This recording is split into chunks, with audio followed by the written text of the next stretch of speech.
Stampers, and welcome to Laura's Stamp Pad. Today I just wanted to show you this fabulous little baby card I thought was just super precious.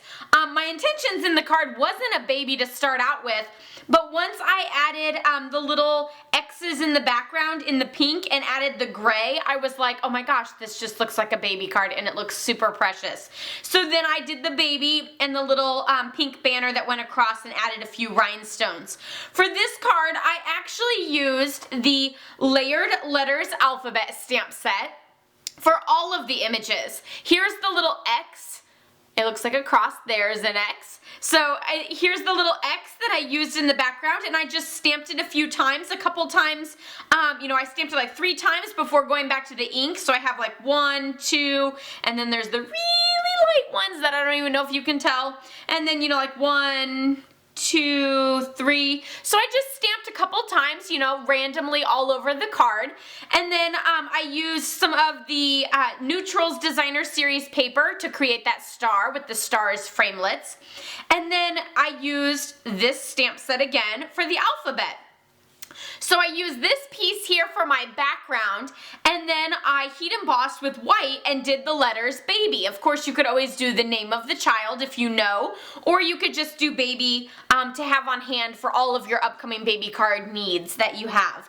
So for this one, I just wanted to show you, I did, this card is actually Blushing Bride I did for the X's in the background, and then I did Blushing Bride, Calypso Coral, and Watermelon Wonder for the first and last one. So I thought this one I would do in more masculine colors. So I'm going to do Island Indigo, Bermuda Bay, and Pool Party. So first we're going to start with our Pool Party, and I just took a scrap piece of Whisper White cardstock, and I just stamped it close to the edge. That way, if I got it really close, then I wouldn't have to worry about cutting those 2 ends. And if I didn't get it close enough, then, well, I would just cut it anyway. And I just did a very loose cut, nothing too intense or anything. And then we're going to do our Bermuda Bay. And then we'll do 2 of the Island Indigo. I actually think I can do, another one next to this. Ooh, that one I got really close to the edge, so I won't have a lot of cutting on that one to do, which is super fabulous. So I'm going to go ahead and cut one of these out right now, just to show you how I did that. So, but I actually did the embossing first because I wanted that larger piece. But I just, kind of did a snip around. I left a little bit of white, but not too much. So, just kind of a rough cut. It doesn't have to be perfect. And I think there's a little too much white there, so I'm still going to go a little bit right there. Just like that. And that's how I did all my little letters. So now for the letters, I took my VersaMark. So with the VersaMark, this is just a clear ink, or like a watermark ink, and it's very sticky.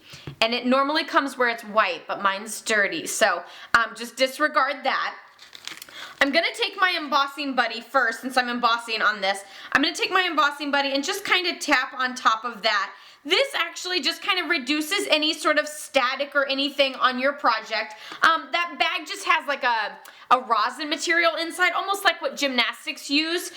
So it just kind of reduces the friction and takes away some static there. And then I'm going to ink up my bee, and you definitely want to make sure you have a nice inked up image so that it sticks with your embossing powder really well. So we're going to do our bee on the darkest color, and I'm going to press firmly and hold for just a second, and then there's our bee, and I'm going to pour some of the embossing powder in it, and that embossing powder will then stick over that image. And just tap off the excess. And there you have that fabulous bee. Of course, it kind of looks a little cream colored right now, but once you melt it, then you'll definitely have that whiter look. A couple tips with using your heat tool.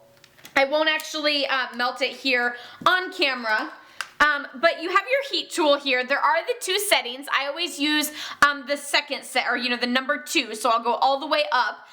The number 1 setting is for like just drying some watercolored image or something like that, but you'll go ahead and go for the number 2, and you won't want to shake it around like this, because this, you're just dissipating all of that hot air. So you really just want to focus on one end, and once you start to see it crawl across, as it melts, it'll sort of crawl, then you'll slowly move it along. So, just sort of start on one corner or one end, and then move it along as you see it melt.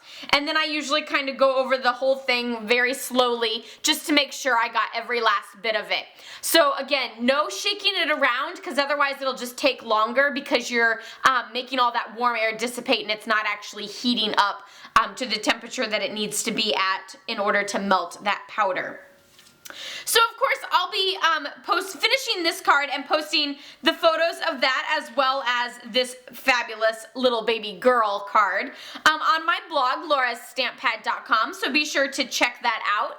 Don't forget to give this video a thumbs up if you liked it, and be sure to subscribe.